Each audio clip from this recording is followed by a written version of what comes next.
It is April the 7th, 2021. I'm Andy, and this is the Minorcan Mullet Report from the Golden Ray Rec Site in the St. Simons Sound. Happy to report cutting operations continue on a beautiful blue skied day in coastal Georgia.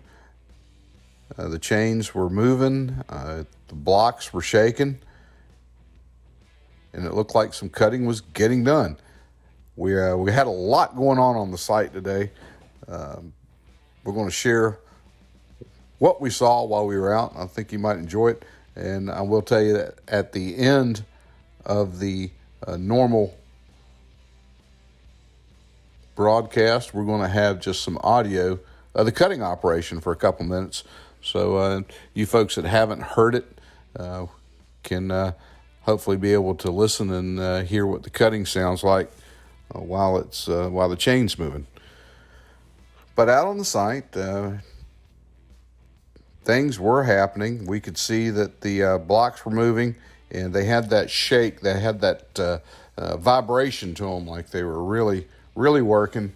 The chains seem to be moving faster than we've seen it in the past day or so. So it looks like they've kind of got it figured out there now, and are comfortable with the chain in its position, and are really beginning to earnestly work on that Golden Ray Section 7. But on the hull side, we really haven't seen much progress up the hull. And if you remember from the previous cuts, this is normal. This is the slowest part, and of course we think this is the strongest structure in the ship, is right in this area. And it looked like it's still taking a little bit of time. But the other chain, the offshore chain, that's going to be on the left side of the screen, that chain towards the top, it does look like it's making a little progress. And so that is really good to see. Things are slowly looking like they're getting back to normal as far as the cutting goes on the Golden Ray.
Now, once again, we continue to see that those sheening contaminants, that oil that's getting out of the environmental barrier and creating the sheen on the water. We continue to see that again. That's pretty much become the norm, unfortunately, out around the site, is to see that discharge from the wreck site. And we saw kind of a new tactic being deployed, at least by one of the boom boats, and that's it looked like the recovery is at a faster pace. And in this operation, you can actually see where that boom boat is working right there, where that little sheen is. There's a difference in the water, the texture of the water, if you will. You can actually see it across the water there.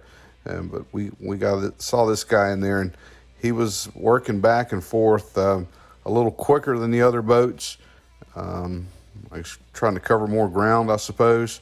But it looked like he was making pretty good headway in there, just hoping we can get some more efficiency in the recovery of these contaminants.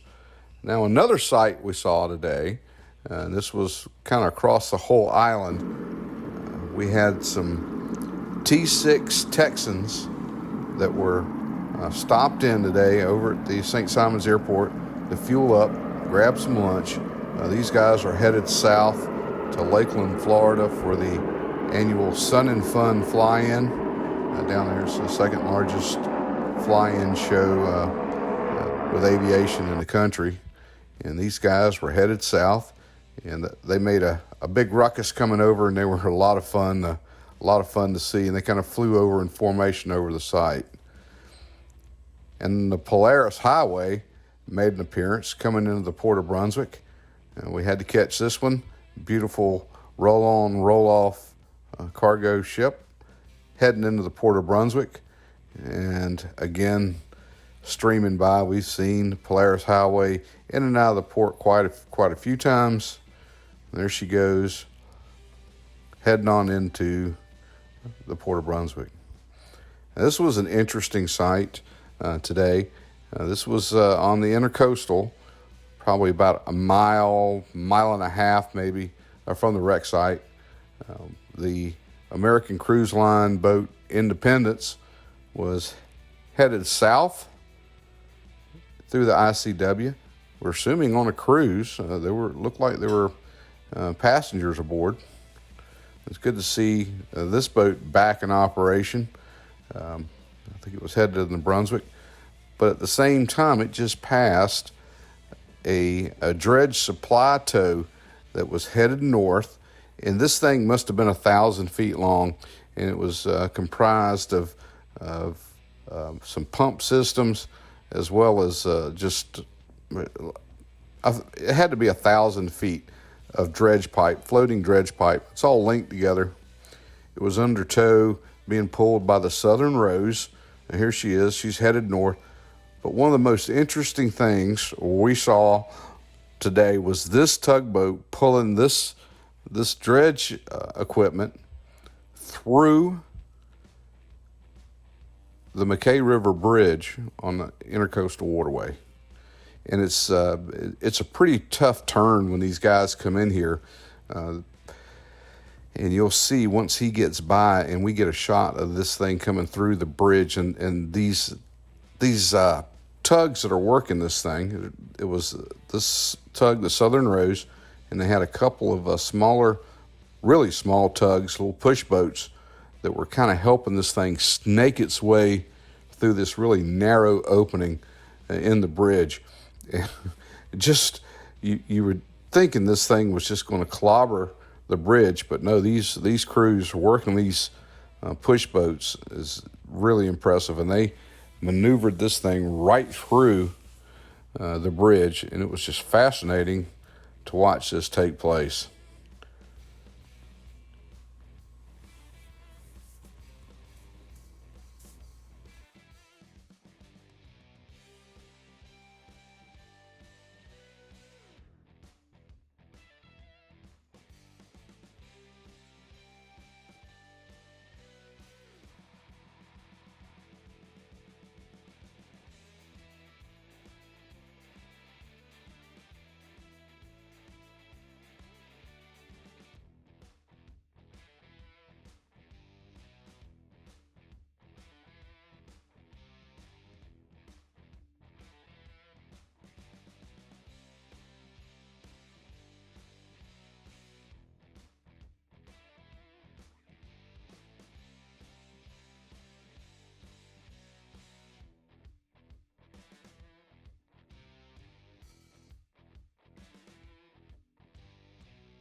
It was about here I thought that the bridge was going to get clobbered.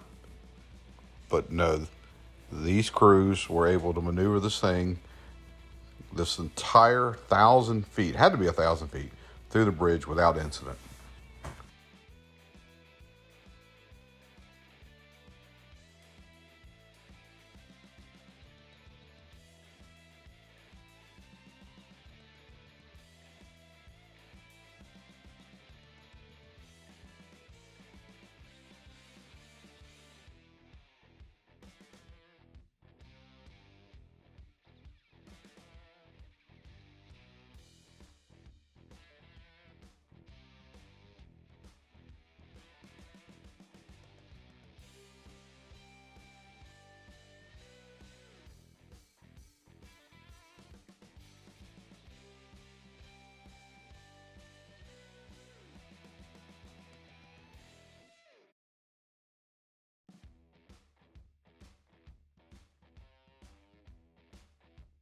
Crew change time on the VB 10,000. This is at the Methodist Center on St. Simons Island. Crew boat was in, dropping off crew members and picking up the next shift.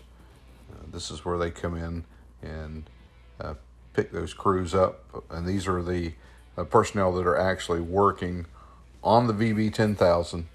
And this is the area that they have for the pandemic bubble that they're in. This is their spot. And caught the boat in and just thought we'd send that to you guys.